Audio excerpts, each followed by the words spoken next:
Mr. President.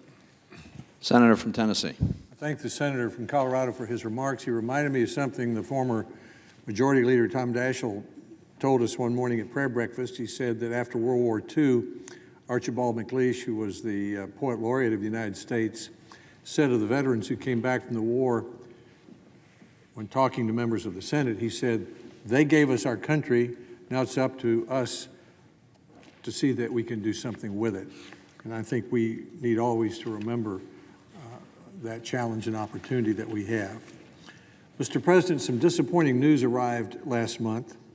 The White House announced that the Andrew Jackson Magnolia is sick and dying, and that part of it had to be removed.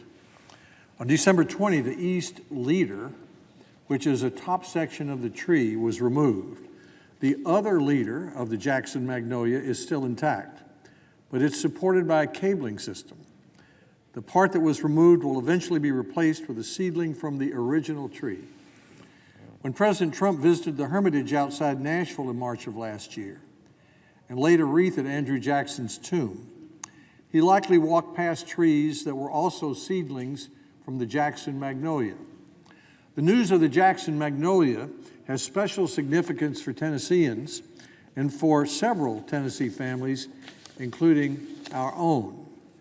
Shortly after his arrival at the White House in 1829, Jackson, who was our 5th president, planted a magnolia seedling in honor of his wife, Rachel, who had died only weeks earlier. During the presidential campaign, Rachel had been so maligned about the legitimacy of her marriage to Jackson that she had said this: "I would rather be a doorkeeper in the house of God than live in that palace in Washington, D.C.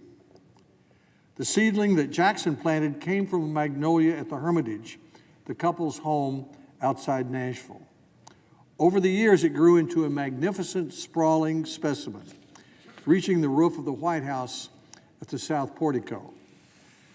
Take a look at the back of the $20 bill, the one in your billfold or wallet or purse, the one with President Jackson on the front, and you will see the Jackson Magnolia, along with another magnolia planted later to supplement it."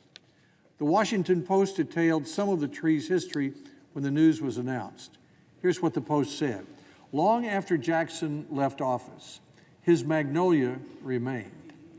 Other trees were planted to supplement it, and the tree became a fixture in White House events.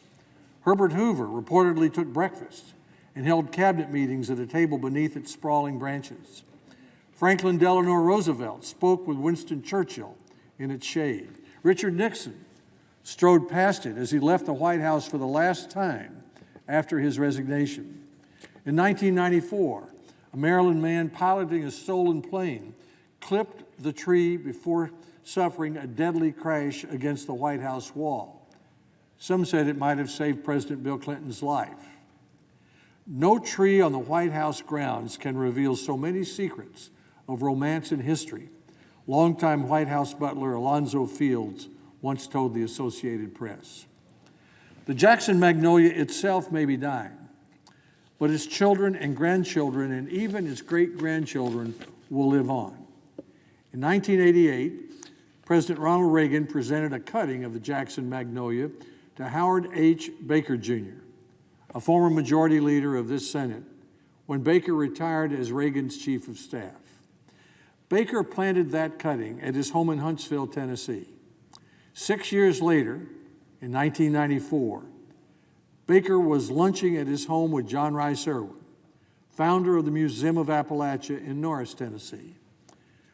Irwin noticed the tree, which by then had grown to a height of 18 feet. Baker told Norris the story of the Jackson Magnolia, and with the help of the University of Tennessee College of Agriculture, arranged for 2 cuttings from Baker's Magnolia to be rooted and sent to John Rice Irwin. Then in 1995, Senator Baker presided at a formal ceremony at the Museum of Appalachia when those 2 cuttings, the grandchildren of the White House Jackson Magnolia, were presented to the Museum of Appalachia. They are planted in front of the museum's Hall of Fame. In 1996, John Rice Irwin gave a cutting from the Museum of Appalachia Magnolia to my wife, Honey, and me. We planted this great-grandchild of the White House Magnolia in front of our home outside Maryville, Tennessee. Today, it is 80 feet tall. In 1998, a tornado destroyed the original Magnolia at the Hermitage from which the White House Jackson Magnolia had been taken. At the request of Hermitage officials, the Museum of Appalachia provided a cutting from the museum Magnolia to replace the original tree.